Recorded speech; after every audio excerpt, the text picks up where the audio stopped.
ప్రియమైన సహోదరి సహోదరులారా, మీకు శుభవార్త. 2025వ సంవత్సరంలో మొత్తం 365 అంశాలను మీతో పంచుకోబోతున్నాము. జనవరి 1వ తేదీ నుండి ప్రతిరోజు ఒక అంశము మరియు దానికి సంబంధించిన వాక్యమును పంచుకుంటాము. దయచేసి ఆ వాక్యములను వినండి, ధ్యానించండి మరియు ఆశీర్వదించబడండి.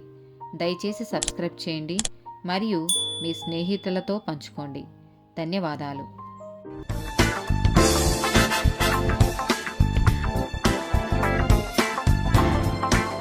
50th డే టాపిక్ పిల్లలు. కీర్తనల గ్రంథము 127వ అధ్యాయము 3వ వచనం. కుమారులు యెహోవా అనుగ్రహించు స్వాస్థ్యము, గర్భఫలము ఆయన ఇచ్చు బహుమానమే. మత్తయి సువార్త 19వ అధ్యాయము 13 నుండి 15 వచనాలు. అప్పుడు ఆయన వారి మీద చేతులుంచి ప్రార్థన చేయవలెనని కొందరు చిన్నపిల్లలను ఆయన యొద్దకు తీసుకొని వచ్చిరి. ఆయన శిష్యులు తీసుకొని వచ్చిన వారిని గద్దింపగా, యేసు చిన్నపిల్లలను ఆటంకపరచక వారిని నా యొద్దకు రానీయుడి, పరలోక రాజ్యము ఇలాంటి వారిదని వారితో చెప్పి వారి మీద చేతులుంచి అక్కడ నుంచి లేచిపోయెను. ద్వితీయోపదేశకాండము 6వ అధ్యాయము 6-7 వచనాలు. నేడు నేను నీకాజ్ఞాపించు ఈ మాటలు నీ హృదయంలో నుండవలెను. నీవు నీ కుమారులకు వాటిని అభ్యసింపచేసి నీ ఇంట కూర్చున్నప్పుడును, త్రోవ నడుచునప్పుడును, పండుకున్నప్పుడును, లేచినప్పుడును వాటిని గూర్చి మాట్లాడవలెను. సూచనగా వాటిని నీ చేతికి కట్టుకొనవలెను. ఎఫెసీయులకు రాసిన పత్రిక 6వ అధ్యాయము 1 నుండి 4 వచనాలు. పిల్లల్లారా, ప్రభువునందు మీ తల్లిదండ్రులకు విధేయులై ఉండుడి, ఇది ధర్మమే.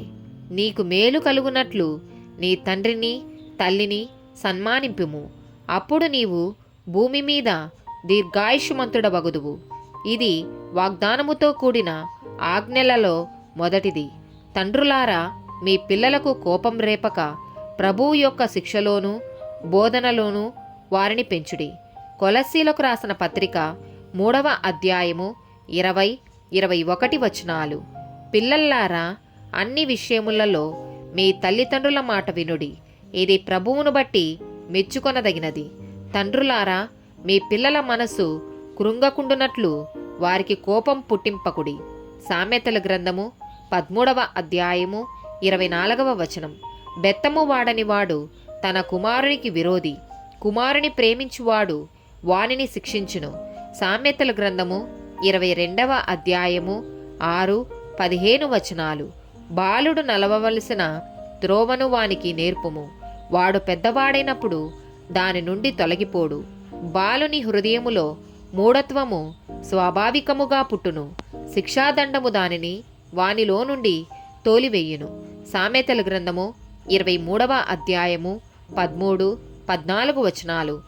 నీ బాలురను శిక్షించుట మానుకొనుకుము, బెత్తముతో వాని కొట్టిన ఎడల వాడు చావకుండును, బెత్తముతో వాని కొట్టిన ఎడల పాతాళమునకు పోకుండా వాని ఆత్మను నీవు తప్పించెదవు. సామెతల గ్రంథము 29వ అధ్యాయము 15-17 వచనాలు. బెత్తమును గద్దింపును జ్ఞానము కలగజేయును, అదుపులేని బాలుడు తన తల్లికి అవమానము తెచ్చును. నీ కుమారుని శిక్షించిన ఎడల అతడు నిన్ను సంతోషపరచును, నీ మనస్సుకు ఆనందం కలగచేయును. ఆమేన్.